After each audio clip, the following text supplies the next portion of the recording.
You know, in the conversations I have with my clients, one of the biggest themes I hear is this level of permission. Like, is it okay? And it's always rooted in something that's like, is it okay to be me? Is it okay to wear this color? Like, is that not going to be perceived as professional? Is that too loud? I'm not sure about my hair. Like, if I do wear something natural, if I wear braids, is that okay? Is it acceptable?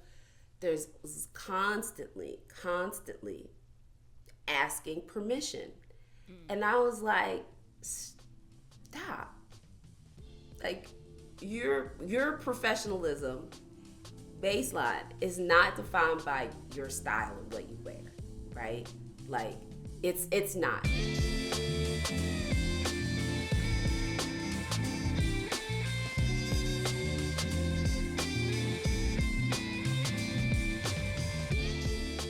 Welcome to another episode of the Kickback with Keri podcast. I'm your host, Keri Henderson, and today we have an amazing person joining us. She is a style guru. She helps women of color elevate and enter spaces in authority through style. I am so excited to introduce Naana Badu. I'm glad that you're here, and you are Miss Style Guru. You get all of us, especially women of color, together when it comes. See, because I know you do. That's why I knew to come correct. I was like, she gonna want to see color. She gonna want to see print. She gonna want us to be bold and how we show up for ourselves. But before you were out here giving us all of the information and inspiration, because I do get inspired when I see your stuff online to like, oh, let me try something outside of what I would normally do. Mm-hmm. How did you go from corporate to style? Because those, to me, to most people, are two very different things, and there is no real overlap. Right. Yeah, facts. So, like, I always had a perspective on style and was, like, interested in, like, putting an outfit together. And my mom was very stylish. And, I always liked to do things differently. Like, I was never the kid that, everybody's shopping at Abercrombie and Fitch, and my mom was like, I ain't paying $150 for them jeans, girl. We are going to TJ Maxx. And I was like, well, I'm gonna have to figure it out. And I would just like get into it and have fun there. So I was kind of like, that was one of my creative outlets. But, of course, like, I'm the daughter of a Ghanaian immigrants, and you're going to get a job that is under one of the approved professions. And I wasn't going to be a doctor, a lawyer, or an engineer, but I was at a career fair and I was like, oh, IBM, I know this company. What's management consulting? And they described it, and I was like, actually, for this place in my life, coming out of undergrad where I don't know fully what I want to do with a marketing degree, maybe I'll try this. I get to travel, different kinds of projects, I'm in. And so I started working in management consulting, and it was all of those things. I liked the variety, and I was really getting into like communications and working with clients and all these different types of things. So I was in the DMV. Hey. All right, shout out to the DMV. Because I'm originally from Baltimore.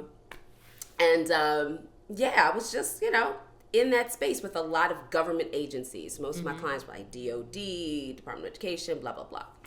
And you go in those spaces and, you might be meeting with a 4-star general, and I'm like, oh, this is different. Okay, everybody's in uniforms.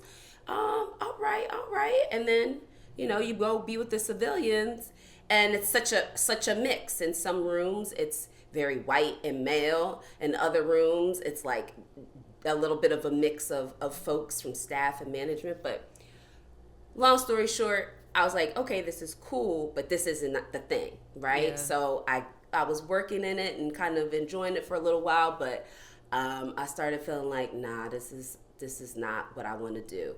And then when I found out I was severely underpaid, I said, okay, this is most certainly not right? what I'm trying to be about. You're like, it's time to exit. I was like, it's time to exit. So I was trying to do all the things. I was like, oh, I do like fashion. So I applied to FIT. I was like, maybe I could go there. Rejected. I applied to business school. I was like, maybe it's just about that. Like I could do something, maybe can do something in the style space or just anything to get out of where I am. Rejected. Tried to make a lateral move to go and do consulting in another firm. Rejected. I said, okay, this is fun.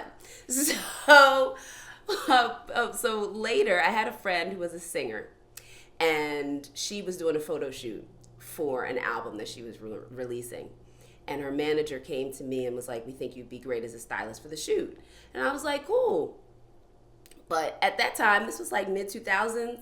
There was no internet, Instagram, right. TikTok. Didn't nobody know about these things. So I said, what exactly do you want me to do? But we had this dope brainstorming session with the photographer. And I was like, this is amazing. Like, okay, I could definitely help you like carve out this whole image and brand for her. So we did the shoot. I loved it. And I was like, okay, this is the thing. I really want to get into styling. And so that's when I was just going down a rabbit hole of trying to figure out how to do this. And the photographer that I worked with really liked my work and started referring me to other clients. So I got like thrown into starting my business because they were coming to me like, how can we pay you? Like, we need your EIN number, and like, do you have your own company? And I was like, I don't do this. Like, I just did one thing for a friend. So I was like late nights, coffee shop, trying to figure it out, like start a business for dummies. Like, that whole series was popping. I was like, how do I do this thing? Make my own website. So it was a lot of like getting thrown into entrepreneurship. And then from there, I started getting some different opportunities to do styling more in like the commercial space and for other musicians. But I kept that good job and that good paycheck. Well, I shouldn't say that good job, but I kept that job and the good paycheck. And I still made a shift and a change. And I actually moved out to California, still doing consulting. But I started to do it in more of like a contracting space. Because I was like, I need a little bit more work-life balance because y'all's taking a girl out. So did you, before your friend, the photographer, reached out to you, had you done other work before, or did your friend recommend you based on like your style, and they just knew that based on how she shows up, I think she would be great for this? Just based on my style. Oh, I love that. Yeah, just based on my style. We were friends in college, and my friend was the singer, and then my other friend was her manager, and that friend was her brother. And he's super creative, crazy marketing brain. And he was like, Naana, you got great style. You'd crush it. And I was like, okay, cool. I trust you. I believe that you wouldn't put me into something that you didn't think I would be fantastic at. So I went for it. Oh, I love that. And listen, that means you were destined because they saw something in you that you didn't see in yourself at the time. And you just needed one person to say, hey, I see something, let's run with it.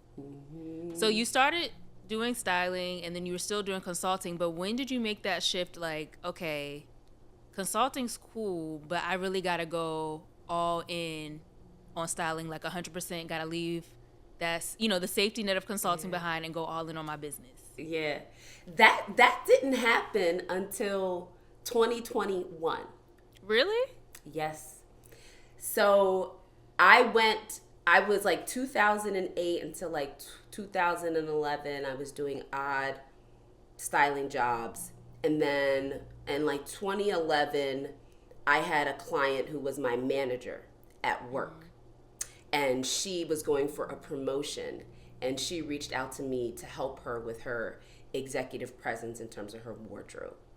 And when I helped her, that's when I made a pivot in terms of the type of client that I was serving. And that was like another light bulb moment for me where I was like, oh no, this is actually the type of person that I want to work with because I am her, she is me. Right. And I understand what it's like to be in a corporate space and, you don't want to come to work every day wearing a black suit and a gray suit, navy suit. You want to be like, well, I want to have a little bit of my personality in terms of whatever that looks like for you. And I just was able to see that in people and help them figure out how to bring it out. So that was when I pivoted the business and was like, I'm all about helping black women of color who are just at work and are like, I want to be more of me. And that's when I feel like I started to get more clarity and was just mostly focused on trying to help those kinds of women. And so then I said, I'm going to try to do this and I'm going to move to New York. And that was another big move. From at that time, I was in Sacramento, California, and so I moved across the country. Across the country, back and forth, back girl. and forth, back and forth. I was like, let's come on back. I always want to live in New York. I was just like the creativity, the energy, all the things. And so so I moved back, and then I went to FIT, and I got my certification in image consulting, and that was also great to just like get more knowledge about different types of skills and like color analysis and understanding people's body shapes and stuff like that just added things. And I was like, oh, I learned something dope. And I would get excited and I'd be like, oh, I want to try it on people, you know? Yeah.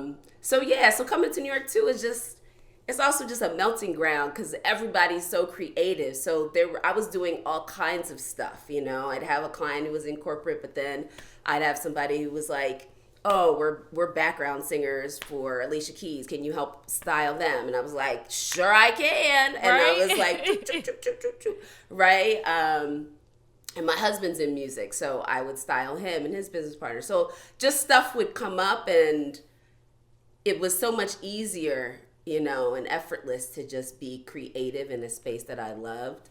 But I tried to go full time in the business in 2017.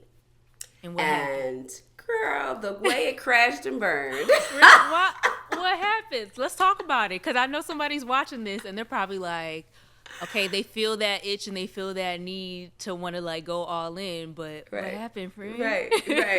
Yeah, so it was like I was doing consulting, but I was doing contracting. So I would do my 40 hours a week. Peace out. Right? Which I loved because it gave me a lot more balance. But the contract ended. And usually when a contract ends, you're like, oh, it's going to renew. Or you're like, well, let me get the next one lined up. But something in my spirit was like, I think it ended. It's not renewing. I'm not going to get another thing. I'm just going to go out on my own. Right? And there was no thought. There was no like advanced planning. It was like, this is November. I was like, oh, okay, I know the contract is ending at the end of December and I'm not going to renew. So I'm like, I got this. Like, I'm gonna be doing some more marketing on like Instagram. I'll just reach out to people. I got this, you know, and no plan, no real, especially when I think about the level of planning I do now. Yes. It's like no content strategy. I was just like, I know what to do. Like, I've been doing stuff. Like, I'll just double down in some of these areas. Like, I think I had a feeling of it's not that hard.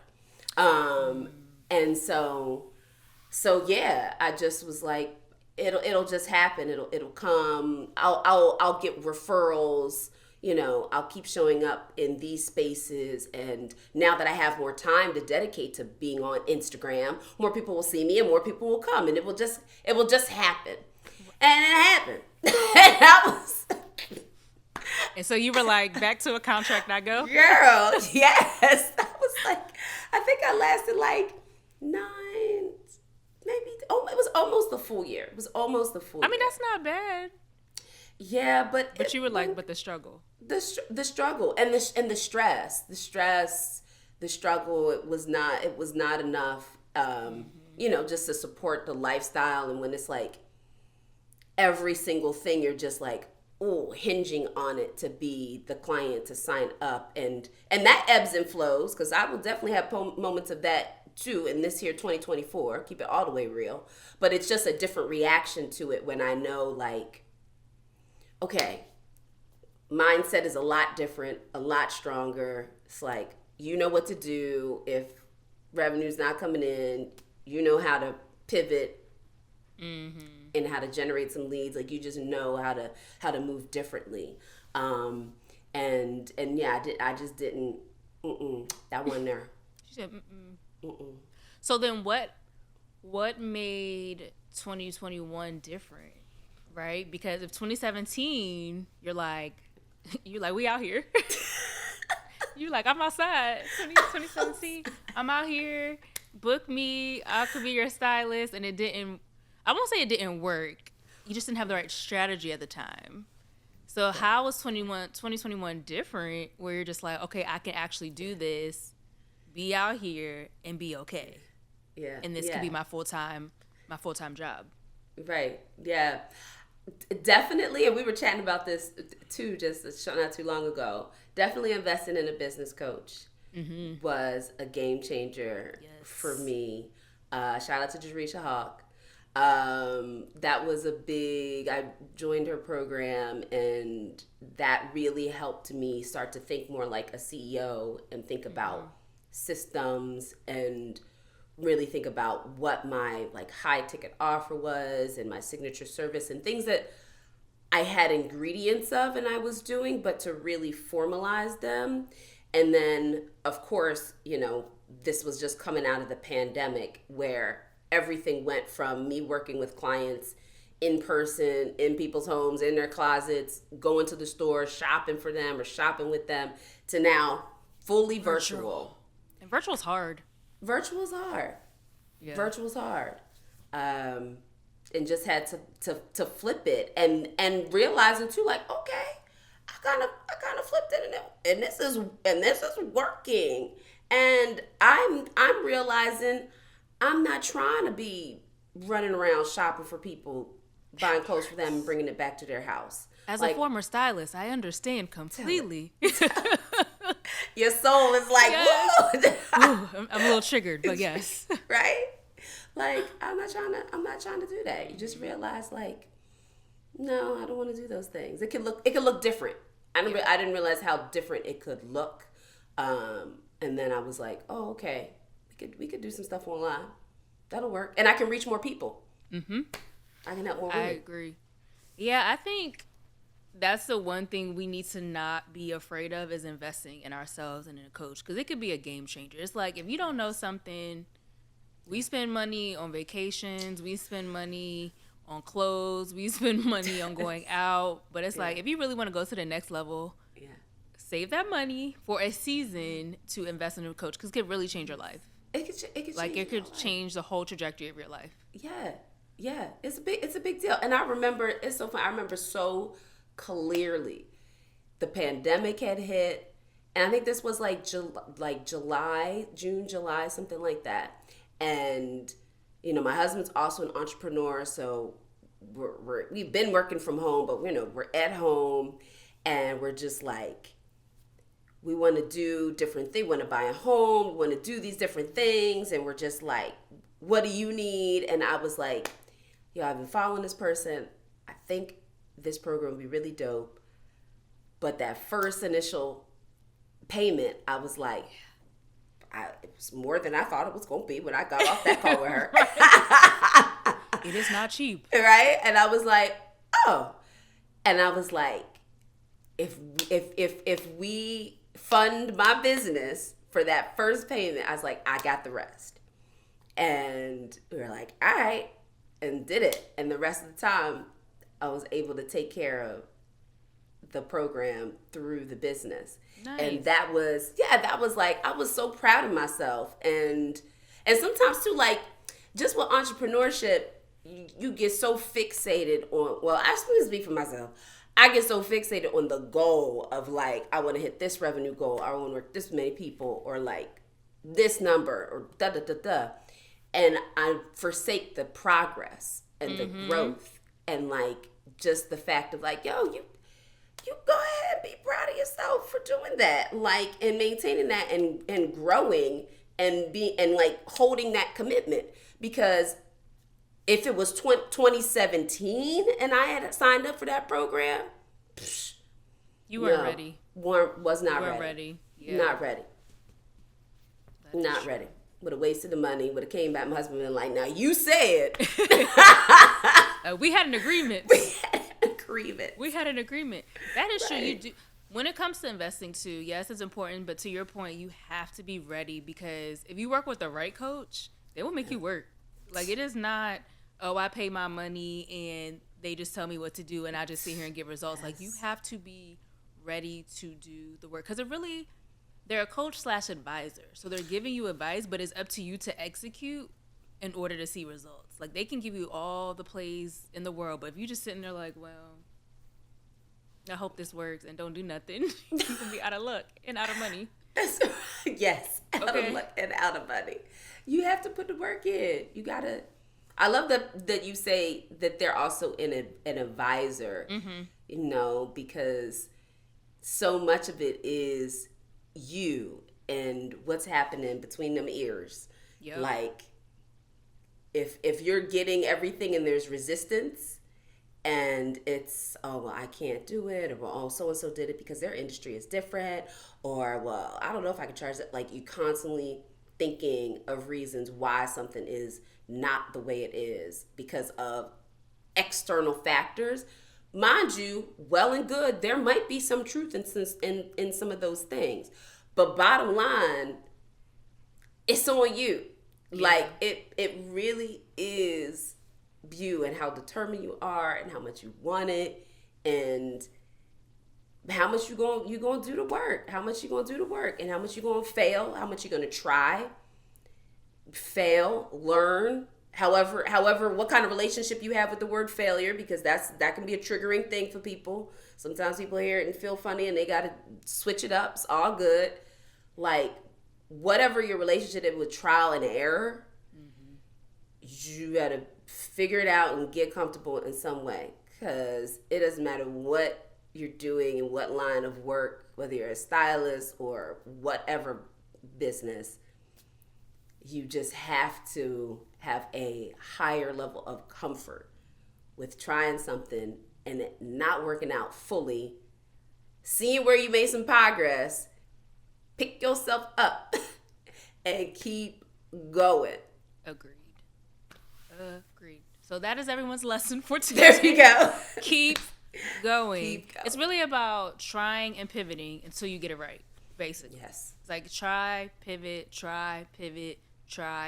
until something sticks and something works, and then you go all in on what that works. But let's shift gears, because you are the stylist extraordinaire. And so why was it important for you to focus? I know you work with a range of clients, but you primarily focus on women of color.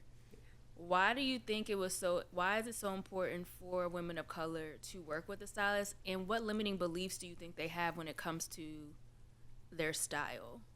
Yeah. In the conversations I have with my clients, one of the biggest themes I hear is this level of permission. Like, is it okay? And it's always rooted in something that's like, is it okay to be me? Is it okay to wear this color? Like, is that not going to be perceived as professional? Is that too loud? I'm not sure about my hair. Like, if I do wear something natural, if I wear braids, is that okay? Is it acceptable? There's constantly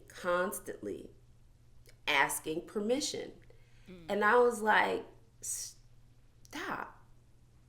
Like, your professionalism baseline is not defined by your style and what you wear, right?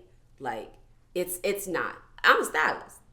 It is not defined by that, right? It does have an impact, but that's not the baseline of things. So you feeling like you have to get permission or fall into some preconceived and pre-described status quo of what it looks like, what it sounds like, and you're constantly looking to that and trying to feel validated by that is crippling. And so that was the theme that I was constantly hearing from women in conversation. And I was like, yo, I need you to know you could wear what you want to wear, right? Because you are the professional, you are the authority, you are the expert, you are the leader, you that chick. So own that, and let's just figure out how you want to bring more of that out.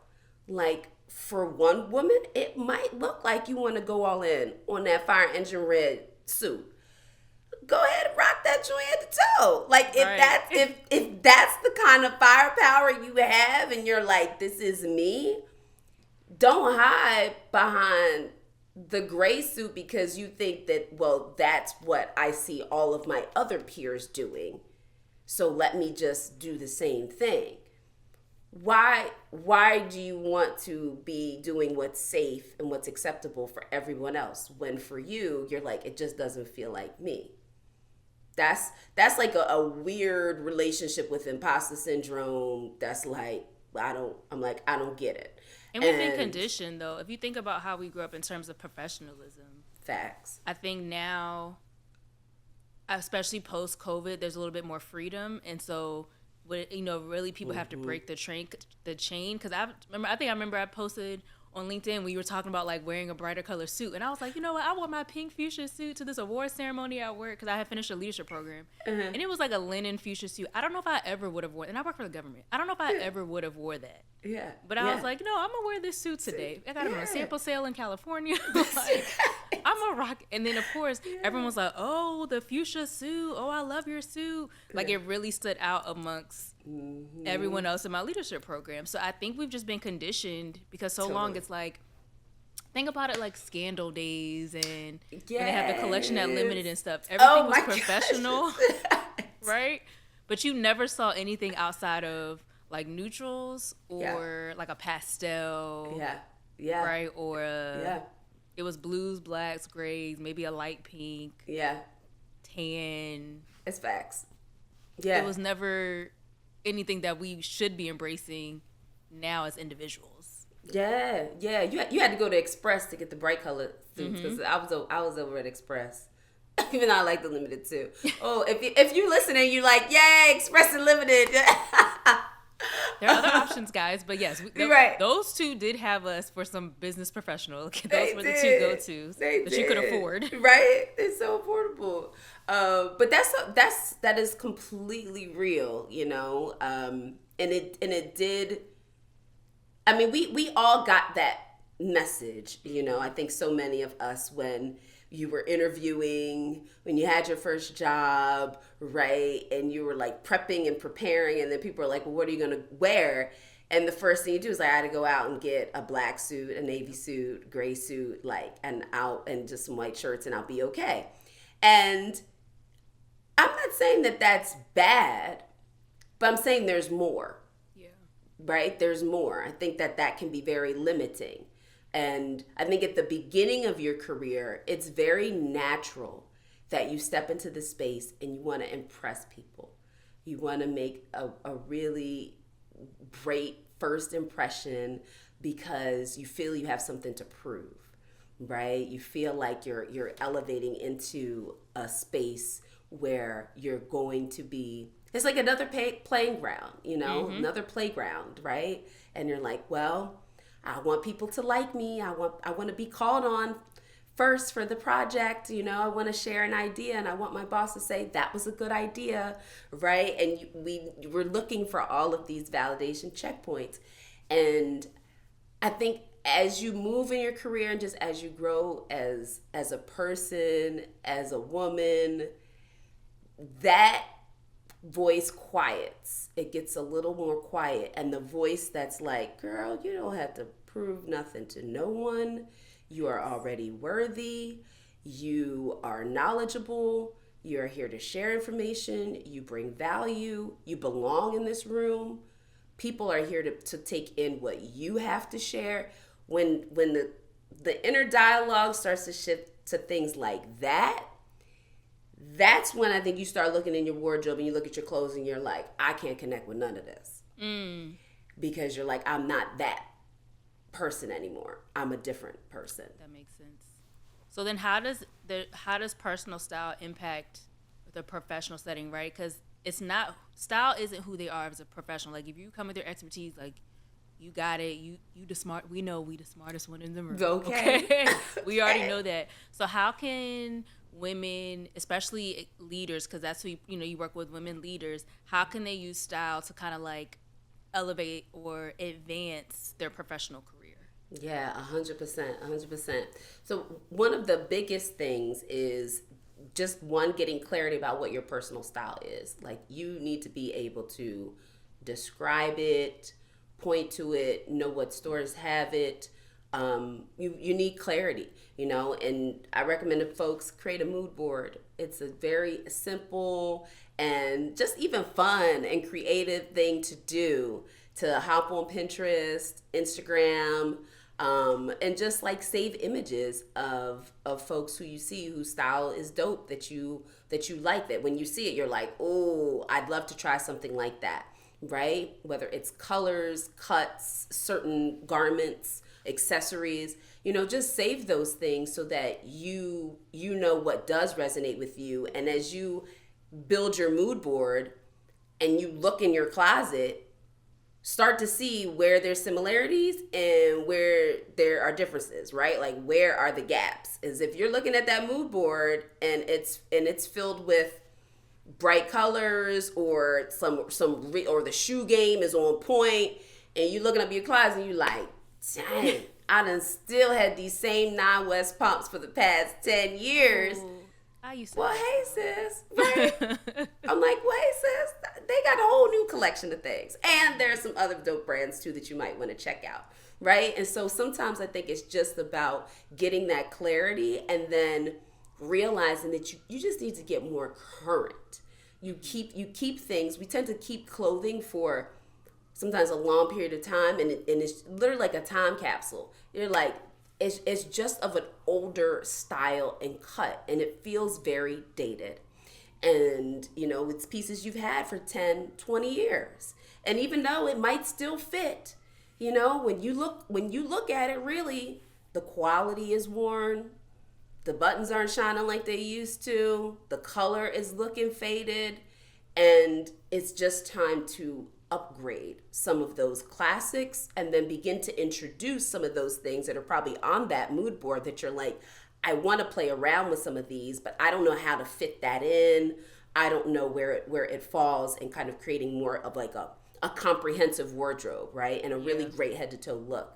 So get that clarity popping, and then just get more current. Get more current with your wardrobe and your style. That's gonna have you feeling more fresh, and renewed, and feeling less outdated. Would you say that doing those things for a woman in a professional setting would help them, I guess, stand out more? So like if they're going for a promotion, or if they want to be considered for a project, like having a wardrobe that truly reflects them, I would say probably makes them more memorable 100%. than everybody else, especially if they're looking for advancement. Yes. So, when you think about your personal style and even your image as a whole, this is one component of your brand, right? This is something that people do look at, and it leaves a mark. And like you said, it's memorable, right? We're visual. So especially too when you're in a leadership position, visibility is really important. So for the women that I support, you are highly visible in your role. You are traveling to represent the organization. They're sending you to the conference. You're speaking on the panel on behalf of the company. You're the one who is courting and closing the deals for the VIP clients, right? Like, you are in a highly visible role. So if that is the case, you're representing your own brand. You're also representing the company, right? And so you want to make sure that the image you're portraying through your wardrobe, through your body language, your communication style, that all of these pieces are in alignment. They all make sense, and they hold true to your values. They hold true to how you describe yourself, how others describe you, right? Like you are, there's an energy that people feel when you walk into a space and you begin talking, or they see your LinkedIn profile. Like, people feel things when you first see it. And we've all done it. Like, I talk about the scan all the time. You see someone for the first time and you're like, head to toe, you look them up and down, and you've already created a whole narrative about who they are or what just happened with them, or yes, that is completely the person who I thought they were going to be, or like, oh wow, I didn't think they were going to show up like this. That's different. I gotta think about this for the next time. You have all of these thoughts. So as a woman in a leadership role where you're getting very visible and what you do matters to the types of relationships that you build, you want to make sure that your wardrobe is on point and in alignment with those things. And then the other piece as a woman in leadership is you ain't got time. That is true.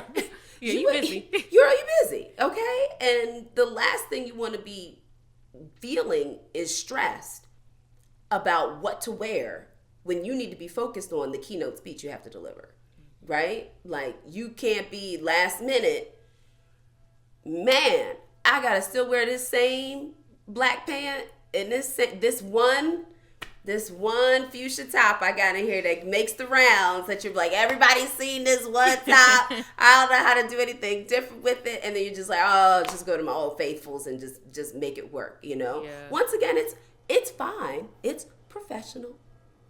It's appropriate, right? There's nothing wrong with it.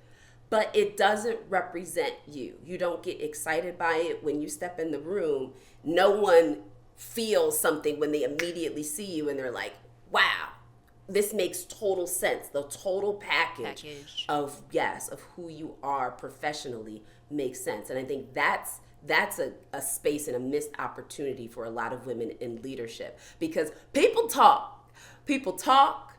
observe, and I can't tell you how many times I'll be in a space and clients and others will say, I think there's somebody who you should work with. And I'm like, when I see this person, she's so dynamic, but when I see her, I'm just like, there's no match. There's no match. It doesn't match. It doesn't, it falls flat.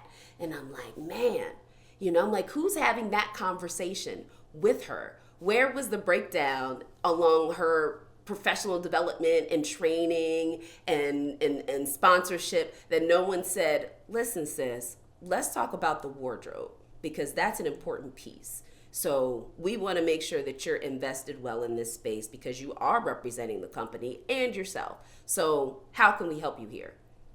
They're not talking about that. Well, speaking of that, because I know sometimes you post on LinkedIn about companies asking your company for, I guess, for them to sponsor you to get a wardrobe update. So can you talk about that? Because I've never heard that as an option instead of actually getting a raise. Like, if you're talking about performance and compensations and bonuses, like that even being an option. I didn't know that was a thing. Yeah. So I have a couple of clients that are attorneys and in other different, professional spaces. But one of the big things is, again, if you are in a position where the company relies heavily on your engagement to represent them, and what you do has a direct impact to the bottom line, right? Like, your role and the work that you do, and you showing up for the client dinners, flying out because you're the one who can talk to them and allow them to feel at ease with the new pitch or the new plan or the idea, etc.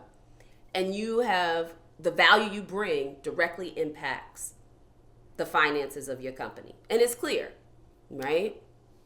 When you are having that conversation at compensation time, and you're talking about bonuses and they're giving you all of these different perks, you are definitely fully capable of talking about investing in your wardrobe, because that is a piece of your professional image.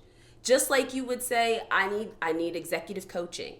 Oh, that is true. I need to improve my public speaking skills. I need to hire a public speaking coach, or I need Toastmasters. I need something to help me in this space, right? Like, how are we preparing leaders right? You could be extremely smart and analytical, but maybe you are kind of awkward when you're in those settings where you have to have conversation and small talk with people.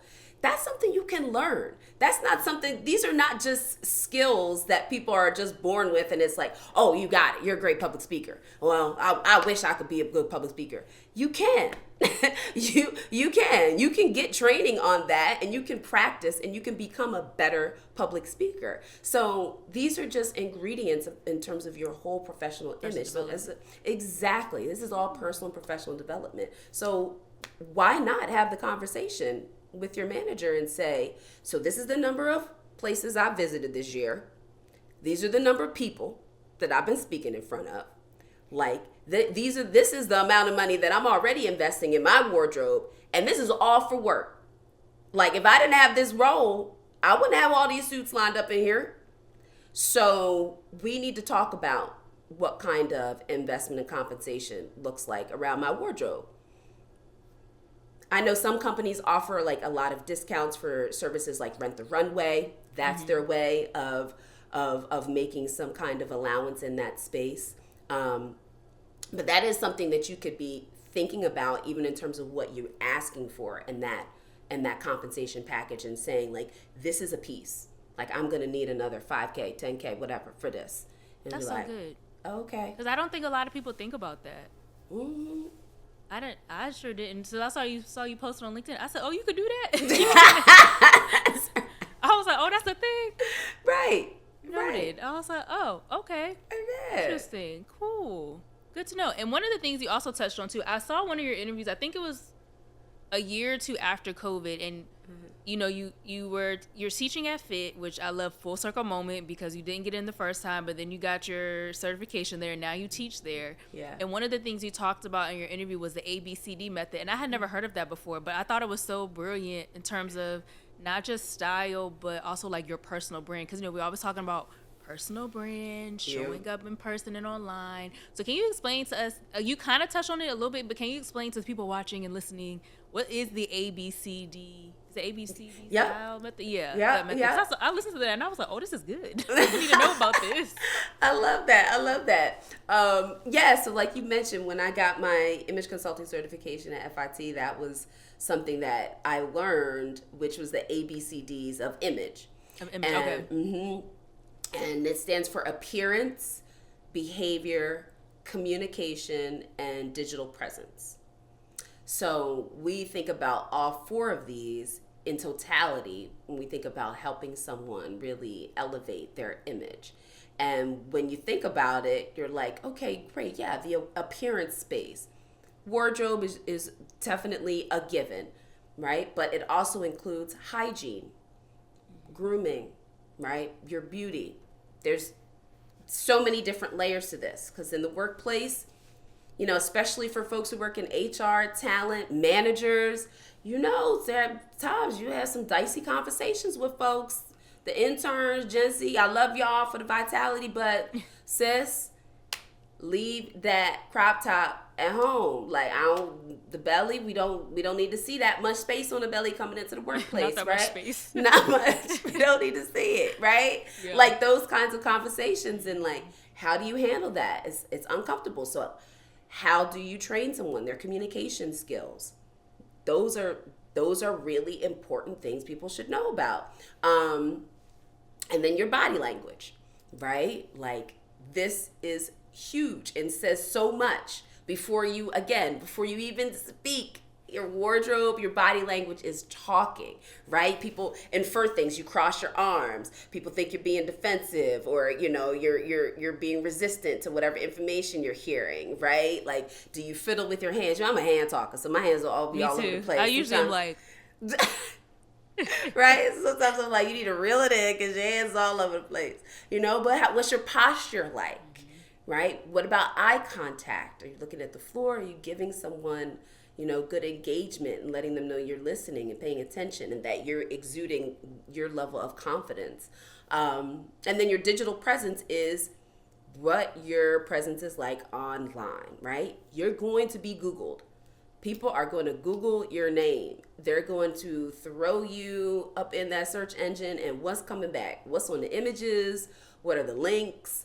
And when they go to these sites, what's happening? What are they going to see? Especially if you're a professional woman, LinkedIn is it. They are popping up, doing that search. Do you have a picture? What is the picture?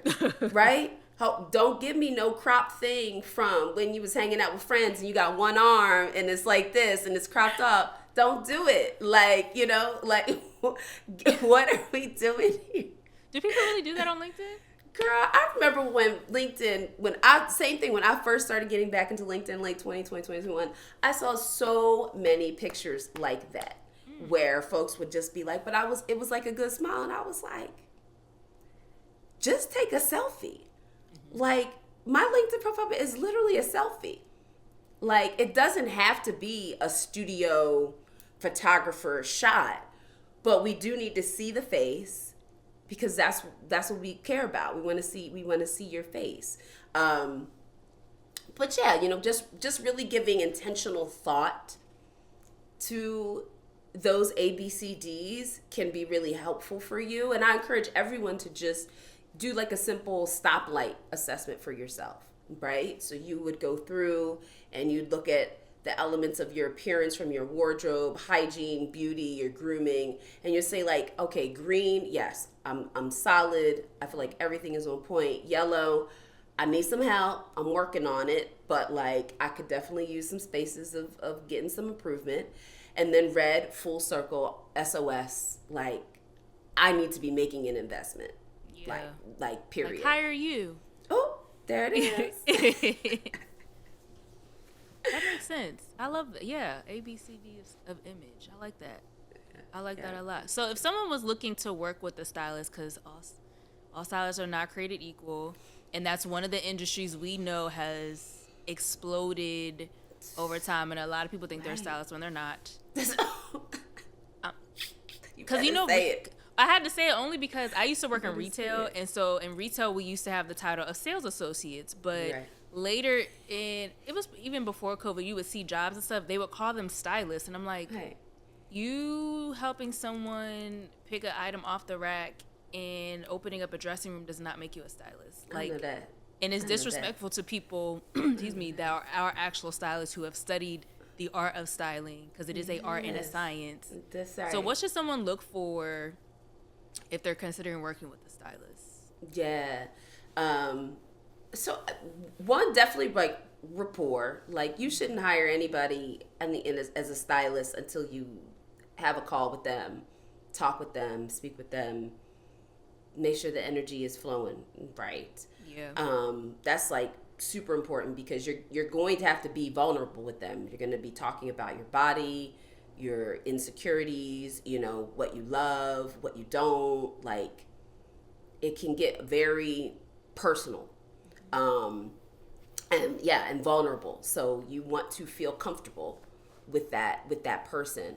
The other thing I would definitely say is understanding people's approach to like how they style, right? And so there should be some kind of process, like you want to feel secure that this person is taking you through some steps and you know what the steps are going to be.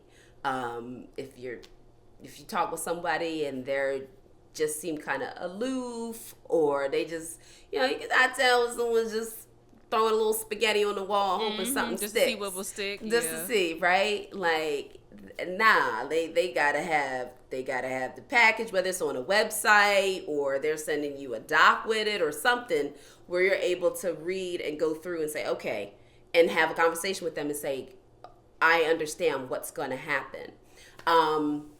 The other thing I would say for sure that I'm really big on is transformation. Mm-hmm. So I think it's really important to, and actually, let me say this. I'll take that back because I'm big on transformations, but not everybody needs a transformation. Not everybody needs that. So I would say you do want to be clear on what you need, what you feel like your challenges are.